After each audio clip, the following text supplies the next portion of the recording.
Hey guys, welcome back to another video. So here I'm going to show you guys how we made some delicious cinnamon based French toast with chai.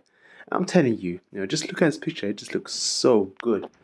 This is made by my sister originally, and we just want to show you guys exactly how we did it. So let's check out exactly what we did next. Now first thing you want to do is grab a pot and just fill up with nice hot water, just let it steam for a bit. Also, add 3 black tea bags, just like we did, so you get to see that brown color.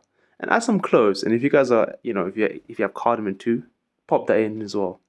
Next, add 2 eggs to a bowl, and make it 3 like me, or even 4 if you're hungry.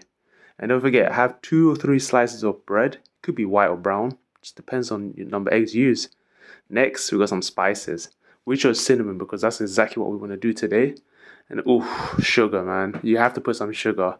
Add a few tablespoons sugar, 2 or 3. We use 3, but depends on yourself. Maybe you can drop the sugar, it's not necessary. Next, put that cinnamon in, go crazy, and then grab some of that milk, blue or green top, pour it in, and finally back to the chai. You want to put the milk in the chai too.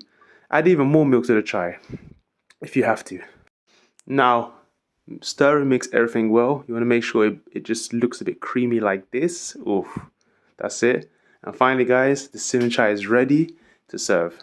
Now, next thing, go to your frying pan, apply some olive oil or butter if you prefer, your choice.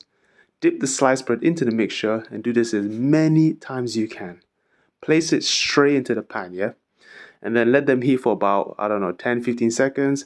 Flip them upside down so both sides get the effects of it. And finally guys, breakfast is ready. So yeah, that's all. That's my 3. That's what I had today actually. And have a look guys, this is exactly it. You saw this in the beginning, and yeah, that's exactly what we're enjoying. But thank you guys for watching, and I'll see you next time.